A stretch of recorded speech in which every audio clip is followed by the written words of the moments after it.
যে নভেম্বরে খুলে দেওয়া হয়েছে, ট্যুরিস্ট আসবে, এটার জন্য যে সেন্ট মার্টিনের মানুষ উপকৃত হবে।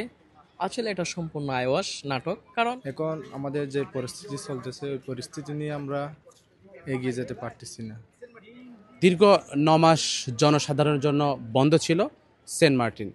পর্যটকরা তাদেরকে কি কি নির্দেশনা মানতে হবে, সেন্ট মার্টিনের সর্বশেষ খবর জানাতে সরাসরি যুক্ত হয়েছিলাম আমি ইমরুল হাসান। দিলে তো আমাদের এখানে এই যে বিধিমালা দেওয়া হয়েছে এগুলো মানলে তো মনে করেন দিব, তার কুলে দেওয়া আছে না দেওয়া এটাই আরও বেশি ভালো মনে হচ্ছে। কারণ লোকজনে এত দূর থেকে জার্নি করে আসাটাই অনেক কষ্টের ব্যাপার।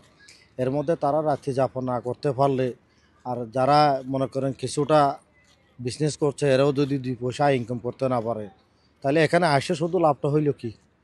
লাভটা কার হইল?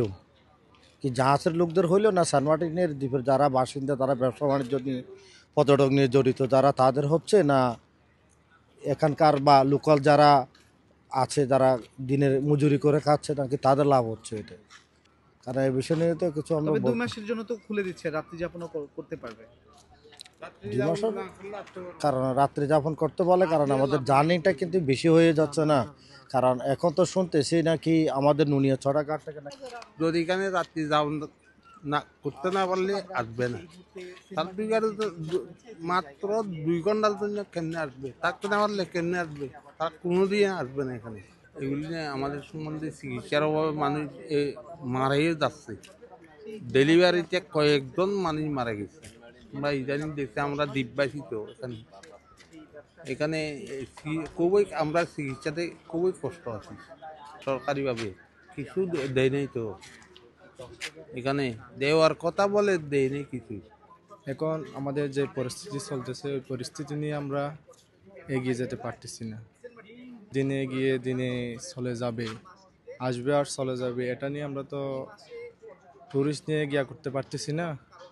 যেহেতু আমাদের 3 মাস সিজনের মধ্যে 2 মাস মনে করেন এই আসবে আর চলে যাবে 1 মাস, আর 2 মাস রাত্রি যাপন করতে পারবে। এর মধ্যে হচ্ছে 2 মাস হচ্ছে পর্যটক মনে করেন ডেলি 2000 করে পর্যটক আসতে পারবে, আর 2000-এর পর পর্যটক আসতে পারবে না।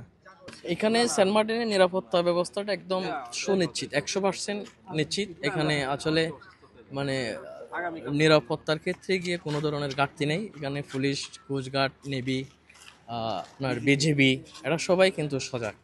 তাছাড়া সেন্ট মার্টিনের মানুষ এমনি আতিথ্যপরায়ণ, যারা আসে তাদের সাথে সুন্দর ব্যবহার করেন। পাশাপাশি তাদের নিরাপত্তার জন্য স্থানীয় লোকাল যারা আছেন এরাও কিন্তু খুব এ ব্যাপারে সচেতন। যে নভেম্বরে খুলে দেওয়া হয়েছে, ট্যুরিস্ট আসবে, এটার জন্য যে সেন্ট মার্টিনের মানুষ উপকৃত হবে। আসলে এটা সম্পূর্ণ আইওয়াশ নাটক। কারণ যারা পর্যটক এরাও কিন্তু উপকৃত হবে না। কারণ এরা তো এসে যদি আপনার 5 ঘন্টা 6 ঘন্টা বা একটি রাত্রি যাপন না করতে পারে, তাহলে এরা আসবে কেন এত টাকা খরচ করে? কারণ এটার মধ্যে এখানে আপনার যে এর চেয়ে আরো অনেক সুন্দর জায়গা আছে, তারা হয়তো এটা বেছে নিতে পারে। কিন্তু এই যে একটা আইওয়াশ করা হচ্ছে, নাটক করা হচ্ছে, এটা আসলে সেন্ট মার্টিনের মানুষের জন্য একটা মানে খুব দুঃখজনক ব্যাপার।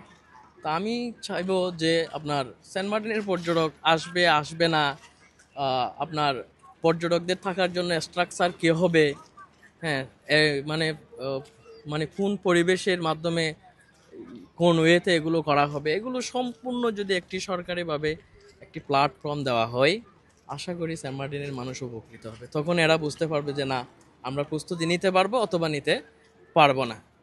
ইমরুল হাসান, কক্সবাজার, টেকনাফ, সেন্ট মার্টিন।